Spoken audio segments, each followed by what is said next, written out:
Welcome to the Leo. Amaravati విషయంలో జగన్మోహన్ రెడ్డికి సుప్రీంకోర్టులో దిమ్మ తిరిగే షాక్ అయితే ఒకటి తగిలింది.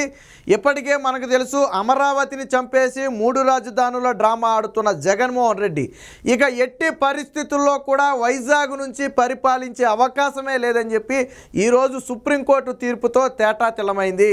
మీ పిల్లలు ఇంటర్మీడియట్ మరియు ఎంసెట్ చదువుతూ సబ్జెక్ట్స్ లో కన్ఫ్యూజ్ అవుతున్నారా? కాన్ఫిడెన్స్ లెవెల్ తక్కువగా ఉందా? రిపీటెడ్ మిస్టేక్స్ చేస్తున్నారా? అయితే మీకోసమే ఉంది రైజ్ యాప్.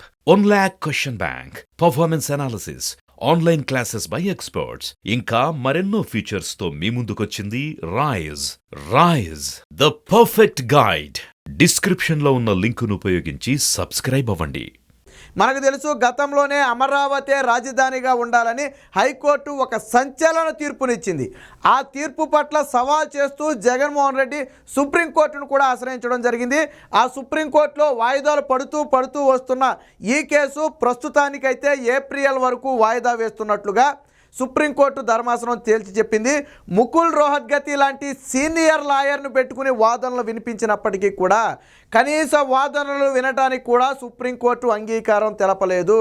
ఆల్రెడీ హైకోర్టు స్పష్టమైన తీర్పు ఇచ్చిన నేపథ్యంలో ఎప్పటికిప్పుడు దీని మీద అత్యవసరంగా విచారణ చేపట్టాల్సిన అవసరం లేదని తేల్చి చెబుతూ ఏప్రిల్లోనే దీనికి సంబంధించిన పూర్తి విచారణ చేస్తాము, వాదనలు విన్న తరువాత తుది తీర్పిస్తామని చెప్పారు. ఈ సమయంలో హైకోర్టు ఇచ్చిన తీర్పు మీద స్టే ఇచ్చేందుకు కానీ మధ్యంతర ఉత్తర్వులు ఇచ్చేందుకు కానీ సుప్రీంకోర్టు పూర్తిగా నిరాకరించింది. వాదనలు వినకుండా ఎట్టి పరిస్థితుల్లోనూ ఇవ్వలేమని కూడా ఆ సుప్రీంకోర్టు అయితే తేల్చి చెప్పడం జరిగింది. దీంతో జగన్మోహన్ రెడ్డి గొంతులో పచ్చి వెలక్కాయ పడినట్టు అయింది. ఎందుకంటే నేను ఉగాదికి వెళ్ళిపోతా, సంక్రాంతికి వెళ్ళిపోతా, లేదా దసరాకి వెళ్ళిపోతా, వైజాగ్ నుంచే పాలిస్తానని చెప్పి జగన్మోహన్ రెడ్డి వాయిదాల మీద వాయిదాలు వేసుకుంటూ వస్తున్నాడు. సో జగన్మోహన్ రెడ్డి ఆశలన్నీ కూడా అడి ఆశలు అయ్యాయి. జగన్మోహన్ రెడ్డి ఈ 5 ఏళ్ల కాలంలో ఎట్టి పరిస్థితుల్లో వైజాగ్ వెళ్ళలేడు. ఇంకా మిగిలింది 2-3 నెలలు అనుకోండి. ఈ 2-3 నెలల్లో కూడా ఎట్టి పరిస్థితుల్లో వైజాగ్ వెళ్ళలేడు. దీనికి సంబంధించి ఇప్పటికే హైకోర్టు స్పష్టమైన ఆదేశాలు ఇచ్చింది. ఎటువంటి కార్యాలయాలు ప్రారంభించకూడదని చెప్పి ఆల్రెడీ తేల్చి చెప్పింది. ఇప్పుడు సుప్రీంకోర్టులో కూడా జగన్మోహన్ రెడ్డికి పెద్ద ఎదురు దెబ్బ తగలటంతో ఇక జగన్మోహన్ రెడ్డి 3 రాజధానుల డ్రామాకు తెరపడిందని చెప్పొచ్చు. ఏప్రిల్ అంటే ఖచ్చితంగా వచ్చే ప్రభుత్వం కొత్త ప్రభుత్వం.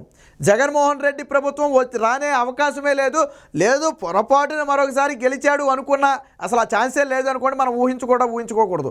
సరే గెలిచాడు అనుకున్నా కోర్టు తీర్పుకు లోబడి ఉంటుంది. ఇక్కడ సుప్రీంకోర్టు పైగా జగన్మోహన్ రెడ్డి వెళ్ళి సుప్రీంకోర్టుని ఏమని బతిమలాడుతున్నాడు తెలుసా? ఆల్రెడీ 3 రాజధానుల్లో ఏదైతే అసెంబ్లీలో పెట్టామో దాన్ని మేము ఆల్రెడీ విత్డ్రా చేసుకున్నాం, మేము వెనక్కి తీసేసుకున్నాం. కాబట్టి ఇప్పుడు 3 రాజధానులు అనే మాటే లేదు. మరి ఇది ఎత్తేయండి, మిమ్మల్ని వైజాగ్ వెళ్ళనివ్వండి అని చెప్పి సుప్రీంకోర్టులో ప్రాధేయపడే పరిస్థితి. అయినప్పటికీ కూడా సుప్రీంకోర్టు ఎట్టి పరిస్థితుల్లో అటువంటి అవకాశం లేదని చెప్పింది. హైకోర్టు తీర్పు విషయంలో జోక్యం చేసుకోవడానికి కూడా పూర్తిగా నిరాకరించింది. ముకుల్ రోహత్గతి ఇప్పటికే అనేక మార్లు సుప్రీంకోర్టు దృష్టికి తెచ్చిన దీని మీద ఏదో ఒకటి చేయాలి, దీన్ని ఎత్తేయాలి, హైకోర్టు ఆల్రెడీ మేము విరమించుకున్న తర్వాత హైకోర్టు తీర్పు చెల్లదు, ఇవన్నీ కూడా రాజ్యాంగ విరుద్ధం అని చెప్పి రకరకాల వాదనలు వినిపించినప్పటికీ కూడా సుప్రీంకోర్టు ఆ మొత్తాన్ని కూడా కొట్టిపడేసింది. హైకోర్టు చేసిన వ్యాఖ్యలు, హైకోర్టు ఇచ్చిన తీర్పు పట్ల సుప్రీంకోర్టు కూడా కొద్దో గొప్ప సుముఖంగా ఉంది. కాబట్టే ఈరోజు ప్రభుత్వ వాదనలు పరిగణలోకి తీసుకోకుండా ఏప్రిల్ నాటికి వాయిదా వేశారు. ఇది పీకల మీదకి వచ్చిన అంశమేమీ కాదు అని చెప్పి ఏప్రిల్ నాటికి వాయిదా వేశారు. దీంతో వైసీపీలో ఒకసారిగా ఉలిక్కిపాటు. ఎందుకంటే రేపు ఎన్నికల రోజున రాజధాని ఏదంటే ఏం చెప్తాడు జగన్మోహన్ రెడ్డి?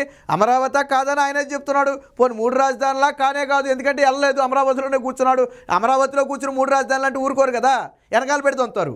అమరావతిలో కూర్చుని 3 రాజధానులు అంటే వెనకాల పెడుతుంటారు. అందుకనే జగన్మోహన్ రెడ్డి కక్కలేక మెంగలేక ముందు నుయ్యి వెనక్కి పోయి ఏం చేయాలో తెలియని పరిస్థితి. పోనీ అమరావతి రాజధానిని ఒప్పుకుందామా, పూర్తిగా అబాసుపాలు అయిపోతాం, ఇక అంతకంటే దూరం ఉండదు. పోనీ లేదు 3 రాజధానులు అందామా, కోర్టులు ముక్కు పిండేస్తాయి, ఏం చేయాలో తెలియని పరిస్థితి. సో అలాంటి సంకటిత పరిస్థితి ఇప్పుడు జగన్మోహన్ రెడ్డికి వచ్చింది.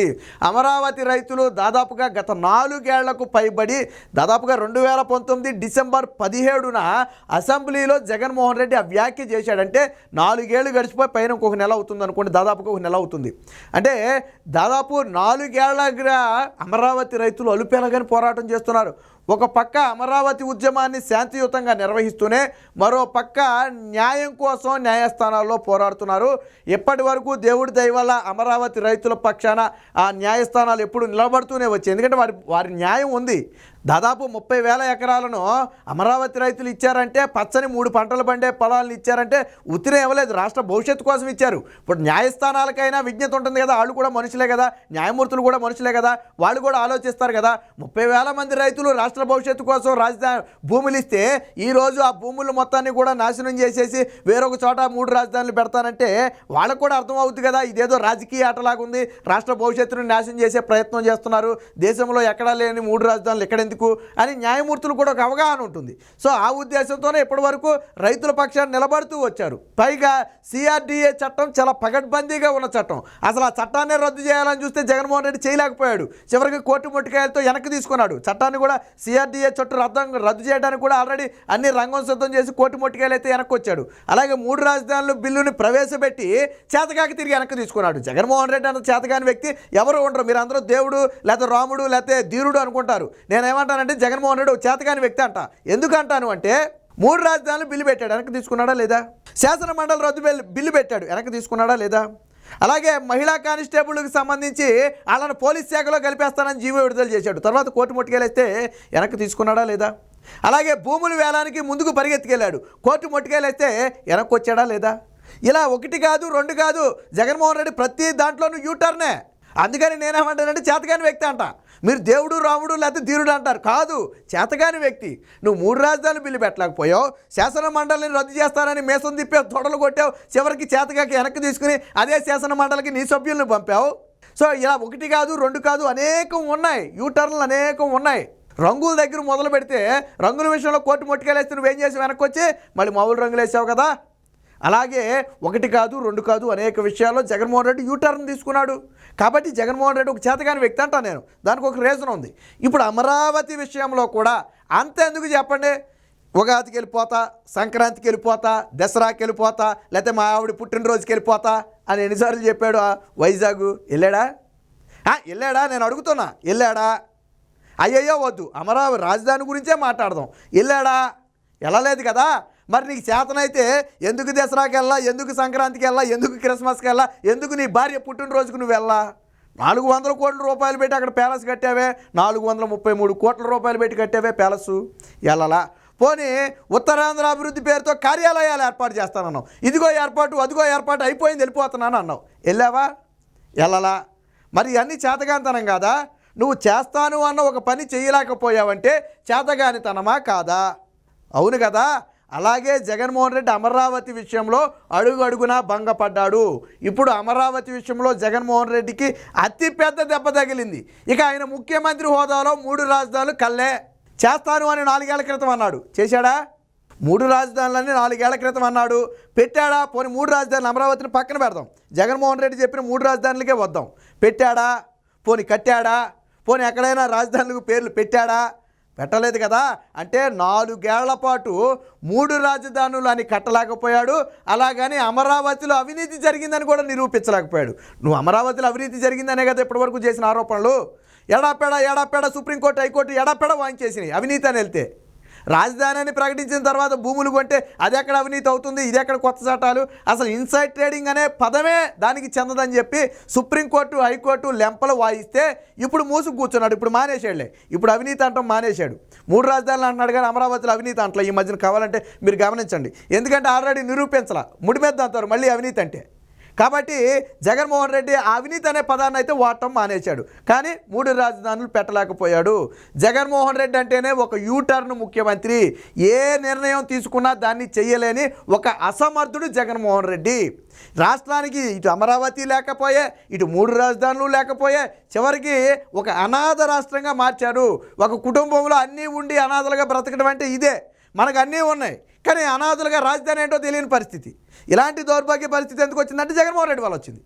ప్రజలు ఆలోచించాలా. ఈ రోజేదో జగన్మోహన్ రెడ్డి నా జేబులో 1000 రూపాయలు వేసాడు కదా అంటే తింటే అయిపోతుంది రేపు పొద్దున. మీ పిల్లల భవిష్యత్తు, వాళ్ళ పిల్లల భవిష్యత్తు, రాష్ట్ర భవిష్యత్తు అవి కూడా ఆలోచించాలి కదా మనం. నేను తింటే అయిపోద్ది అనుకుంటే నా పిల్లలు ఏం కావాలి రేపటి రోజున? అప్పులు చేసి తీసుకొచ్చి ఎవరిని ఎత్తిమే పెడుతున్నాడు? జగన్మోహన్ రెడ్డి జేబులో నుంచి ఇస్తారా? 10 లక్షల కోట్ల అప్పు వాస్తవం కదా, ఎవరు తీర్చాలి దాన్ని? రేపు జగన్మోహన్ రెడ్డి ఓడిపోతే ఇంట్లో కూర్చుంటాడు, ఎవడు తీరుతాడు? చంద్రబాబు నాయుడు ఏం జేబులో నుంచి తీరు కదా. సరే సృష్టిస్తే అప్పు తీరుతాడు, అది వేరే విషయం. ఎవరు కూడా జేబులో నుంచి తీరు, మన్నెత్తి మీద వేసేదే అది. కాబట్టి ఎప్పటికైనా ప్రజలు ఆలోచించాలి. ఏది ఏమైనా అమరావతి విషయంలో జగన్మోహన్ రెడ్డికి అతిపెద్ద షాక్ తగిలింది. 3 రాజధానుల జగన్మోహన్ రెడ్డి నాటకానికైతే ఇప్పటికే హైకోర్టు బ్రేకులు వేసింది, దానికి సుప్రీంకోర్టు మరొకసారి గట్టి బ్రేక్ వేసింది. 400 కోట్ల రూపాయలతో ప్యాలెస్ కట్టుకున్నప్పటికీ కూడా అందులో అడుగు పెట్టాలన్న జగన్మోహన్ రెడ్డి ఆశలన్నీ కూడా అడియాసలుగా మారాయి. ఇది ఒక రకంగా చెప్పాలంటే అమరావతి రైతుల విజయం, ఆంధ్ర రాష్ట్ర 5 కోట్ల మంది ఆంధ్రుల విజయంగా చెప్పుకోవాలి. ఎందుకంటే అందరూ కూడా అమరావతికే మద్దతు పలుకుతున్నారు, అమరావతి రైతులకు అండగా నిలబడుతున్నారు.